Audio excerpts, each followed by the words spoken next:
ہم نے وہ توبہ کرنی ہے جس توبہ کے بعد بندہ ویسے ہو جاتا ہے جیسے آج ہی ماں کے بطن سے پیدا ہوا ہے. وہ توبہ یہ شرائط والی توبہ ہے. وہ توبہ ہے جس کا آقا حضور رحمت عالم صلی اللہ علیہ وآلہ وسلم نے ہمیں طریقہ ارشاد فرمایا ہے. تو اب آئیے میں ایک جیت پر کلام آپ کے سامنے پیش کرتا ہوں، کیونکہ میں یہ آپ کے سامنے اس وقت گفتگو کر رہا ہوں، صرف آپ تک نہیں پہنچے گی، اللہ چاہے گا تو بہت ساروں تک یہ گفتگو میڈیا کے ذریعے پہنچے گی. جو جس مقام پہ کھڑا ہے اور سچا تائب ہونا چاہتا ہے، میں بار بار اسے بتا رہا ہوں، ریپیٹ کر رہا ہوں، خالی رسمی کاروائی، خالی زبان سے تائب ہونا، خالی کانوں کو ہاتھ لگا دینا یہ توبہ نہیں، خالی یہ جملے بول دینا اللہ معاف کرنے والا ہے، یہ توبہ کی طرف بڑھنے کا سچا طریقہ نہیں ہے. اگر بندہ حقوق اللہ میں کوتاہی کر بیٹھا ہے اور حقوق اللہ کی اس کیٹیگری کا تعلق بدنی عبادات کے ساتھ ہے، وہ نمازیں قضا کر بیٹھا ہے، وہ روزے چھوڑ بیٹھا ہے، اب تائب ہونا چاہتا ہے، پہلے اسے 5 شرائط کو ملحوظ خاطر رکھنا پڑے گا. یعنی دل میں شرمندگی کا احساس، مولا میں تیرا بندہ تھا، بندگی لازم تھی، میں نہیں کر سکا، میں بگوڑا مجرم ہوا، میں نادم ہوں، شرمندہ ہوں، میرے رب میری شرمندگی کو قبول کر، میں پلٹنا چاہتا ہوں، میں رجوع کرنا چاہتا ہوں. اب جب شرمندہ ہو کے یہ رب کے دربار میں جائے گا تو رب کی یہ رحمت بری صدا اس کے کانوں میں آئے گی، یا ایھا الانسان ما غرک بربک الکریم. اور انسان کس چیز نے تجھے کریم رب کے دربار سے دھوکے میں ڈالا؟ کیوں بغاوت میں زندگی بسر کرتا ہے؟ کیوں میرا درد چھوڑ کے زندگی بسر کرتا ہے؟ پلٹ کے واپس آ جا، دیر میری طرف سے نہیں، دیر تیری طرف سے ہے. تو ایک قدم بڑھائے گا سچے اور پکے ارادے سے، پختہ توبہ کے لیے، تو اللہ کہتا ہے میں 10 رحمت والے قدموں سے تیرا استقبال فرماؤں گا. اب یہ بندہ تائب ہونا چاہتا ہے اور توبہ ان امور سے کرنا چاہتا ہے جن کا تعلق حقوق اللہ کے ساتھ، اور حقوق اللہ کی یہ کیٹیگری جس کا تعلق بدنی عبادت کے ساتھ، نمازیں چھوڑ چکا ہے، روزے اس کے قضا ہو چکے ہیں، اب یہ تائب ہونا چاہتا ہے. پہلی 5 شرطیں جو ہر بار ہم نے سنی، ہر توبہ کے لیے لازم اور ضروری ہیں: شرمندگی کا احساس، آئندہ گناہ نہ کرنے کا پختہ ارادہ، زبان سے توبہ استغفار. یہ توبہ استغفار اللہ کے خوف اور تعظیم کی وجہ سے ہو، اور اعضاء کو گناہوں سے دور کر دینا. اس کا کیا معنی ہے؟ ایک بندہ کہتا ہے بے نماز ہونے سے تائب ہونا چاہتا ہوں، مولا اب میں بے نماز نہیں رہوں گا، لیکن جناب ادھر تائب ہو کر اٹھتا ہے تو اگلی آنے والی نماز ہی چھوڑ دیتا ہے. ایک جنازے میں جاتا ہے اور اچانک موت پر اس کے دل کے اندر ہلچل پیدا ہوتی ہے کہ اس چارپائی میں لیٹنے والا میں بھی ہو سکتا تھا، اس قبر میں اترنے والا میں بھی ہو سکتا تھا. تو اس کے دل میں تھوڑی دیر کے لیے ہلچل آئی اور اس نے رب سے رجوع کر لیا، مولا میں پلٹنا چاہتا ہوں، کوئی پتہ نہیں کب میں تیرے دربار میں آؤں. لیکن آنے والی نماز اس نے چھوڑ ڈالی. کیا آپ نے یہ مناظر اپنی آنکھوں سے نہیں دیکھے کہ بندے اپنے ہاتھوں سے میت کو قبر میں اتار رہے ہوتے ہیں اور اسی دن کی عصر چھوڑ بھی رہے ہوتے ہیں، اسی دن کی مغرب چھوڑ بھی رہے ہوتے ہیں، وہ اپنے ہاتھوں سے قبر کی کھدائی کر رہے ہوتے ہیں لیکن عشاء کو قضا بھی کر رہے ہوتے ہیں. منع کیا؟ رسمی کاروائی ہے. پختہ توبہ جس طرح شریعت چاہتی ہے اس طرح بندہ بڑھنا نہیں چاہتا، اس طرح بندہ آنا نہیں چاہتا. تو اب یہ 5 شرائط ہر توبہ کے لیے لازم اور ضروری ہیں. ان شرائط کے بعد بندہ اب حقوق اللہ کی اس کیٹیگری سے تائب ہونا چاہتا ہے جس کا تعلق بدنی عبادات کے ساتھ ہے. نمازیں رہ گئی، روزے رہ گئے، تو اب کیا کرے گا؟ یہ مثلاً 40 سال کا ہے اور اس نے حساب لگایا اور پیچھے نگاہ ڈالی، میں تو سال میں رمضان میں ہی نمازی رہا. جی یہ مسلمانوں کی ایک اکثریت ہے جو میں بتا رہا ہوں، الا ماشاء اللہ، جس پہ اللہ کرم کرے. اور یہ رب کا بہت بڑا کرم ہوتا ہے، رب جس سے محبت کرتا ہے رب اسے دین کی سمجھ عطا فرما دیتا ہے. یہ سجدہ رب کی توفیق کے بغیر نہیں. جسے 5 گانا سجدہ میسر آ جائے، جھکنا نصیب ہو جائے، وہ اپنی خوش نصیبی پہ ناز کرے کہ رب نے اپنے محبت والے بندوں میں مجھے شامل فرمایا ہے. لیکن بندے نے ایک نگاہ ڈالی، یہ 40 صدیاں گزار چکا ہے اور اس نے سوچا اور سمجھا، اس نے کہا ہر سال میں میں تو 2 مہینے ہی نمازی رہا، سب نمازوں کو ملاؤں میں تو 3 مہینے ہی نمازی رہا، میری نمازیں قضا ہوتی رہی، 15 سال نابالغی کے نکالو، 25 سال کی نمازوں میں سے میں تو خالی 2 سال کی نمازیں پڑھ سکا، 4 سال کی نمازیں پڑھ سکا۔ کوئی ایسا شارٹ کٹ وے نہیں ہے، میں بتاؤں کہ آپ ایک مرتبہ وہ طریقہ اختیار کرو 20 سال کی نمازیں معاف ہو جائیں۔ نہیں، نمازیں معاف نہیں ہوگی، ہاں جو دیر لگی ہے، جو کرنا چاہیے تھا نہیں کیا ہے، اب بندہ پلٹنا چاہتا ہے، یہ جو ٹائم پر پڑھنا تھا نہیں پڑھا، اب یہ رب کے دربار میں رجوع کر کے کہتا ہے مولا میں قضا لوٹاؤں گا۔ یہ جو دیر کی توبہ کر رہا ہے اس توبہ کو اللہ قبول کرتا ہے، اور اگر کوئی سچے دل سے اس منزل میں قدم رکھتا ہے تو اللہ اسے منزل بھی عطا فرماتا ہے۔ یہ ذہن میں مت رکھیے گا، کیوں؟ یہ شیطان کا ایک وار ہے، میں اس دروازے کو بند کرنا چاہتا ہوں۔ ایک بندہ 60 صدیاں گزار چکا ہے، 50 سال گزار چکا ہے، اب وہ حساب لگانا چاہتا ہے، میری زندگی کی تو 20 سال کی نمازیں رہتی ہیں، میرے زندگی کے تو جناب اتنے مہینوں کے روزے رہتے ہیں، اب میں کیسے پلٹوں؟ شیطان فوراً ذہن میں ڈالے گا تیرے لیے تو ممکن نہیں ہے اتنی نمازوں کو واپس پلٹانا۔ تو میں بتانا چاہتا ہوں وار شیطان کا ہے، اسے ناکام کر دینا، شیطان کے وار پہ کان نہ دھرنا۔ آپ کا کام ہے بندہ ہونے کے ناطے قدم بڑھانا۔ حدیثوں کا نچوڑ بتاتا ہے کہ جب بندہ سچے ارادے سے اس منزل میں قدم رکھتا ہے، اگر یہ کام پورا نہیں بھی کر سکے گا تو اللہ اس کے گناہوں کو معاف فرما دے گا۔ یہ ساری صورتحال کو سامنے رکھتے ہوئے امام اہل سنت نے جملہ ارشاد فرمایا 40 سال کی نمازیں بھی بندے کی قضا ہیں۔ اب بندہ سچا تائب ہونا چاہتا ہے، جو شرائط میں نے آپ کے سامنے بیان کی، اب یہ لٹانا چاہتا ہے 40 سال کی قضا نمازوں کو، اور اس نے ارادہ کر لیا ہر روز ایک ادا نماز کے ساتھ قضا نماز لٹاؤں گا، رب کے دربار میں سچا تائب ہو چکا ہے، آئندہ کوئی قضا نہیں کروں گا۔ اس کی زندگی نے وفا نہیں کی، چند مہینے گزرے تھے، موت آ گئی، اب اس کی جو نمازیں رہتی تھی چونکہ یہ سچے ارادے سے بڑا تھا، رب کی رحمت سے امید ہے کہ اللہ ان کو معاف فرما دے گا۔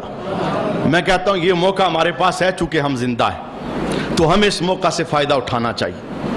کوئی اور آ کے آپ کو نہیں بتائے گا، کوئی گھر جا کے آپ کا دروازہ نہیں کھٹکھٹائے گا، کوئی آپ کی انگلی پکڑ کے آپ کو آ کے مصلی پہ نہیں بٹھائے گا۔ یہ محراب و منبر ہے جہاں سے رحمت کی صدائیں آتی رہتی ہیں، اور اگر کوئی ایسی رحمت کی صدا آئے سننے والوں میں ہم شامل ہوں تو آپ سمجھیں کہ اللہ نے ہمارے لیے ایک موقع عطا کیا، ہمیں رب نے واپس آنے کا، پلٹنے کا ایک موقع دیا ہے۔ تو طریقہ کار کیا ہے؟ طریقہ کار بالکل یہی ہے، بندہ اب سوچے جس طرف اس کا دل جمے کہ میری 10 سال کی نمازیں رہتی ہیں، 5 سال کی نمازیں رہتی ہیں، اب سچی توبہ کر کے، ایسی توبہ کچھ بھی ہو جائے نماز قضا نہ ہو۔ یہ کبھی پڑھنا کبھی چھوڑ دینا، کبھی پڑھنا کبھی چھوڑ دینا، کبھی نمازی پھر بے نمازی، کبھی آیا پھر چلا گیا، یہ بندہ مومن کا شعار نہیں ہے۔ پختہ توبہ تو یہی ہے، توبۃ النصوح تو یہی ہے، ایک مرتبہ سجدے کے لیے بنا ہے، اب موت آ سکتی ہے، سجدہ اس کی زندگی سے نہیں نکل سکتا۔ کبھی آپ نے غور و فکر کیا کہ یہ کیسی خوبصورت عبادت ہے؟ عبادات تو جتنی بھی ہیں، چاہے اس کا تعلق بدن کے ساتھ ہو، چاہے اس کا تعلق مال کے ساتھ ہو، بدنی ہو یا مالی ہو، یہ ایک ہی وقت میں سب پر رب نے لازم نہیں کی۔ روزہ ہے سب پہ تو لازم نہیں ہے، اسی پہ لازم ہے جو صحت مند ہے، جو بیمار ہے شریعت نے کہا اب نہ رکھ، جب تو ٹھیک ہو جائے گا، صحت ٹھیک ہوگی پھر رکھ لینا۔ شیخ فانی ہے نہیں رکھ سکتا، شریعت نے کہا روزہ نہ رکھ، روزے کے بدلے میں فدیہ ادا کر۔ اب عبادت تو ہے جس کا تعلق بدن کے ساتھ ہے، سب پہ نہیں ہے۔ مالی عبادت زکوٰۃ سب پہ لازم نہیں، شریعت نے کہا جس کے پاس مال و دولت ہے، سال گزرے پھر وہ زکوٰۃ ادا کرے، جس کے پاس نہیں ہے اس پہ یہ عبادت نہیں ہے۔ جس کے پاس مال و دولت ہے وہ قربانی ادا کرے، جس کے پاس نہیں ہے، صاحب نصاب نہیں بنتا، قربانی لازم نہیں تو وہ نہیں ادا کرے۔ جس پر صدقہ فطر واجب ہے وہ ادا کرے، جس پہ نہیں ہے وہ نہ ادا کرے۔ لیکن میں نے پوچھا مولا کیا کوئی ایسی عبادت بھی ہے جو بوڑھا بھی کرے، جوان بھی کرے، بیمار بھی کرے، صحت مند بھی کرے اور اچھا بھی کرے، معذور بھی کرے، جو بستر پہ ہے وہ بھی کرے، بولنے والا بھی کرے اور جو چپ ہو چکا ہے وہ بھی کرے؟ کوئی ایسی عبادت ہے؟ رب نے کہا ہاں وہ عبادت ہے میرے در پہ سجدہ کرنا۔ ہر ایک کرے گا، کوئی کیٹیگری نہیں ایسی کہ رب نے فرق رکھا ہو نہ پڑھنا بھئی چھٹی ہے، پڑھنے کی چھٹی نہیں ہے۔ بھئی تو کھڑا نہیں ہو سکتا، شریعت نے کہا بیٹھ جا۔ بھئی تو بیٹھ کے نہیں پڑھ سکتا، شریعت کہتی ہے لیٹ جا۔ تو لیٹ کے بھی نہیں پڑھ سکتا، کہا وقت نماز آیا ہے، ہمارے دربار میں اشارے کر، ہم تجھے رحمت عطا فرمائیں گے۔ یہ ایسا کامل فرض جو کسی کے لیے بھی معاف نہیں ہے۔ ٹانگیں کٹ چکی ہیں، بندہ کہے بھئی اب یہ تو معذور بندہ ہے، یہ سجدہ نہ کرے، کتنی دقت ہوگی وضو کرنے کے اندر۔ رب نے کہا نہیں، تو کھڑا نہیں ہو سکتا، نہ معذوری ہے، اب ساری زندگی بیٹھ کے اشاروں سے پڑھتا رہے، تجھے ہر سجدے پر ہم رحمت عطا فرمائیں گے۔ یعنی اس فرض کی چھٹی نہیں۔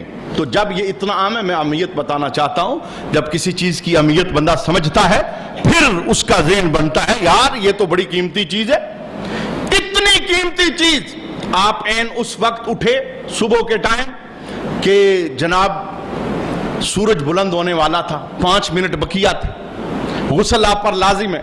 اب اگر آپ غسل کرنے جاتے ہیں آپ کی نماز قضا ہو جاتی ہے، ذہن کیا کہتا ہے؟ بھئی جب قضائی پڑھنی ہے تو تھوڑی دیر بعد پڑھ لیں گے، غسل کر کے پڑھ لیں گے، سورج بلند ہو جائے 20-25 منٹ بعد کریں گے۔ نہیں، شریعت کیا کہتی ہے؟ شریعت کہتی ہے اب 5 منٹ چونکہ بقیہ ہیں، نہیں تو نماز قضا ہو جائے گی، تیرے پہ غسل فرض ہے، غسل کرنے جائے گا ٹائم ختم ہو جائے گا، ایسا کر، دیوار پہ 2 ہاتھ مار، پاکی کا ارادہ کر، چہرے کا مسح کر، دونوں ہاتھوں کا کونیوں سمیت مسح کر، تیمم کر کے مصلی پہ نماز کے لیے کھڑا ہو جا۔ مولا وجہ کیا ہے؟ فرمایا وجہ یہ ہے کہ اب جو تو آ رہا ہے ادا والے ٹائم میں آ رہا ہے، ناقص آیا ہے، غسل تھا تو نے نہیں کیا چونکہ وقت نہیں تھا، حکم کیا ہے؟ فرمایا پڑھ لے 1 مرتبہ۔ جب سورج بلند ہو جائے نا، غسل کر کے اس کا اعادہ کرنا، ہوگا کیا کہ گناہ کی سزا جو ہے، قضا کی سزا، وہ تیرے نامہ اعمال میں نہیں لکھی جائے گی۔ رب کہے گا آیا تو تھا، جیسے بھی آیا ہے، آیات حاضری تو اس نے لگا دی ہے، کامل نہیں آ سکا، حاضری تو اس نے لگا دی ہے۔ کہنے کا معنی یہ کہ ایسا فرض جس کی اس امور کے اوپر بھی چھٹی نہیں۔ میں اس سے بھی نازک معاملات بتانا چاہتا ہوں کہ انسان اس کیٹیگری کے اندر آ جائے، روح جسم سے نکل رہی ہے۔ جناب عمر رضی اللہ تعالی عنہ پر جب قاتلانہ حملہ ہوا تو کیا ہوا تھا؟ جسم پر اتنے زخم تھے پیٹ پہ، جب دودھ آپ کو دیا جاتا منہ کے ذریعے تو زخموں کے ذریعے باہر آ جاتا۔ کتنا شدت والا معاملہ تھا، لیکن وقت نماز آیا، آپ نے کہا مجھے قبلہ رخ کرو، میں نماز پڑھنا چاہتا ہوں۔ لوگوں نے کہا حضور کیفیت کیا ہے؟ آپ کس کیفیت میں سجدہ کرنا چاہتے ہیں؟ کہا میں تمہیں سونے کا فرمان بتانا چاہتا ہوں، جس کی نماز نہیں اس کا دین نہیں۔ دین تو ہے ہی نماز۔ اور اگر آپ مجھ سے یہ پوچھنا چاہو کوئی علامت بتا دو کافر اور مسلمان کے درمیان، فرق بتا دو، اور بہت ساری علامتیں ہیں لیکن میں وہ بتانا چاہتا ہوں جو آمینہ کے لال نے اپنی زبان سے بتائی ہے۔ بتاؤ کافر نہیں کرتا اور مسلمان کرتا ہے، فرق۔ آقا حضور رحمت عالم صلی اللہ علیہ وآلہ وسلم نے فرمایا کہ مسلمان اور کافر کے درمیان فرق نماز کا ہے۔ مسلمان نماز پڑھتا ہے اور کافر نماز۔ میں یہ تو نہیں کہتا کہ نماز نہ پڑھنے والا کافر ہو جاتا ہے، لیکن میں یہ ضرور کہوں گا، مجھے حق ہے، شریعت نے دیا ہے، نماز نہ پڑھنے والا کام کافروں والا کر رہا ہے۔ تھا مسلمان، اسے سجدہ کرنا چاہیے تھا، یہ نہیں کر رہا۔ میں تو اس بات پہ کئی بار حیران ہوتا۔ یہ اتوار والے دن بازار جاؤ نا جی پی او کی طرف، تو یہ ایک چرچ ہے، جتنے عیسائی ہیں نا دوڑے چلے جاتے ہیں چرچ کی طرف۔ کیوں؟ ان کی عبادت کا دن ہے۔ اے مسلمانوں تمہیں کیا ہوا؟ جب جھوٹے پلٹ کے جا رہے ہیں، تم سچے ہو کے سچے رب کے دربار میں جھکنے کیوں نہیں آتے؟ تمہارا رب تمہیں بلائے، مسجدیں تمہاری منتظر رہے، چٹائیاں تمہیں دیکھتی رہے، سال بھر انتظار کرتی رہے، ویرانگی رہے، اور تم کہو خالی ہم نے رمضان میں نماز پڑھنی۔ تو یہ پہلے احساس پیدا کرنا ہے حقوق اللہ میں کوتاہی ہوئی ہے، یہ بہت بڑا مجھ سے جرم ہوا ہے، اتنا بڑا جرم ہوا ہے، نماز قضا ہو دوزخ کے دروازے پہ بندے کا نام لکھ دیا جاتا۔ فلاں مسلمان تھا مسلمان، لیکن آج ہم کیسے مسلمان ہیں؟ یاتی علی الناس زمان لا یبقى من الاسلام الا اسمہ، اسلام نہیں رہے گا نام رہ جائے گا۔ آج مسلمان ایسا ہے، کہتا میرا آئی ڈی کارڈ چیک کر لو، میرا پاسپورٹ چیک کرو، میں مسلمان ہوتا ہوں، تعارف کروائے گا، زمانے کو بتائے گا اے تو خود تعارف تھا، تجھے تعارف کروانے کی ضرورت نہیں، تو کسی گلی سے گزر جائے تو تجھے دیکھ کے بندہ کہے محمد عربی کا غلام جا رہا۔ مسلمان خود چلتا پھرتا ہے کردار ہوتا ہے۔ اچھا آئیے میں واپس پلٹنا چاہتا ہوں، حقوق اللہ کی اس کیٹاگری میں بندے نے تائب ہونے کا ارادہ کیا، نمازیں رہ گئی، روزے رہ گئے، تو اب کیا کرے گا؟ پہلے وہ 5 شرائط، شرمندگی کا احساس، آئندہ گناہ نہ کرنے کا پختہ ارادہ، یہ ارادہ تعظیم رب اور رب کے خوف کی وجہ سے ہو، زبان سے استغفار اور توبہ کے لفظ ادا کیے جائیں، اعضاء کو گناہوں سے دور رکھا جائے۔ اب بندہ تائب جب ہوگا تو پھر یہ ارادہ کرے، مولا 15 سال کی نمازیں رہتی تھی، ہر ادا نماز کے ساتھ ہی قضا نماز میں پڑھوں گا۔ اور میں سب کو کہنا چاہتا ہوں، یہ جو نفل آپ پڑھتے ہیں نا، نفل چھوڑ دیں۔ اگر آپ کے ذمہ فرض کا بوجھ موجود ہے تو کل قیامت کے دن یہ فرض کا بوجھ ہماری گرفت کا سبب بنے گا۔ نوافل پر گرفت نہیں، جمعہ کے بعد آخری 2 نفل بھائی آپ نے نہیں پڑھے، کوئی گرفت نہیں، لیکن اگر فجر کے 2 فرض نہیں پڑھے گرفت ہے، زور کے بعد 2 نفل نہیں پڑھے کوئی گرفت نہیں، لیکن اگر زور کے کوئی 4 فرض قضا آپ کے نامہ اعمال میں رہتے ہیں گرفت ہے۔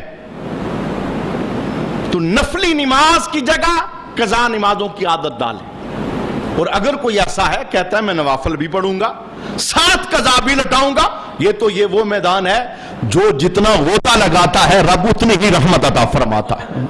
میں انہیں بتا رہا ہوں جو سست ہیں، جو کہتے ہیں یار بہت لمبی ہو جائے گی، میں کہتا ہوں شارٹ کر لو، نوافل کی جگہ قضا کا ذہن ڈالو، جب تک قضا ہے رب جانتا ہے، چونکہ ایگزیکٹ فگر تو بندہ بتا نہیں سکتا، اتنی ساری نمازیں قضا، بندے کو یاد بھی نہیں فگر کیا ہے، تو اب جب یاد نہیں ہے تو پھر یہ ہر ادا کے ساتھ ایک ایک قضا کرتا رہے۔ یہ طریقہ کار بھی ہے۔ فجر میں لوگ اٹھ جاتے ہیں کیونکہ فجر میں بہت لمبی نماز نہیں ہوتی، شارٹ نماز ہے، 2 سنت جو خود پڑھنی ہے اور 2 فرض جو امام کے ساتھ پڑھنے۔ ان 2 سنتوں اور فرضوں کے علاوہ صبح صادق سے طلوع آفتاب تک درمیان میں کوئی نفل آپ نہیں پڑھ سکتے، اور اگر آپ نماز میں بر وقت اٹھنے کے عادی ہیں، آپ کے پاس جماعت سے پہلے 20 منٹ ہیں، 25 منٹ ہیں، تو گھر میں ایک ہی مرتبہ پورے دن کی قضا نمازوں کو آپ واپس کر سکتے ہیں۔ اس وقت میں قضا پڑھنے سے منع نہیں کیا گیا، نفل پڑھنے سے منع کیا، قضا کا کوئی وقت نہیں، سوائے مکروہ اوقات جو 3 ہیں جن میں کوئی بھی سجدے والی نماز ہم نہیں پڑھ سکتے، ان کے علاوہ ہر وقت قضا نماز کو پڑھا جا سکتا ہے۔ اور میں کہتا ہوں اگر صبح کی ابتدا ہی میں بندہ ایک دن جو گزشتہ زندگی کا گزر چکا ہے اس کی 5 نمازوں کی قضا ڈال لے گا تو یہ احساس اسے دلوائے گا جب ابھی صبح تو 5 پچھلی قضا کر بیٹھا ہے، اب زور قضا نہ کرنا، اب عصر قضا نہ کرنا، اب مغرب قضا نہ کرنا، اب آئندہ قضا نہ کرنا۔ اور میں کہتا ہوں جب وقت نماز آئے نا، دکانوں کو تالے ڈالو، آپ کو آپ کے کاروبار مبارک ہو جائیں، کاروبار ساتھ نہیں جاتا، سب کچھ ادھر رہ جاتا ہے، اچانک بلاوا آنے والا ہے۔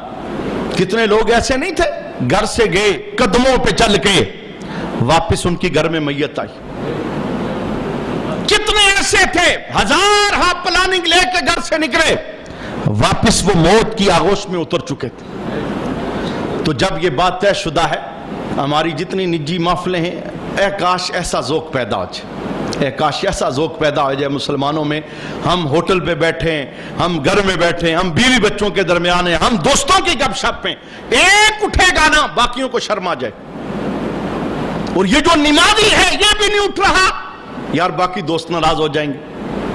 تجھے دوست کی ناراضگی کی فکر ہے، کیا رب کی ناراضگی کی فکر نہیں؟ مالک ناراض ہو جائے گا۔ تو یہ میں نے بدنی عبادات، ان سے اگر بندہ تائب ہونا چاہتا ہے تو اس کا طریقہ کار یہ ہے، پکا ارادہ کرے، اور پھر جتنی قضا رہ گئی اسی طرح روزوں کا معاملہ ہے.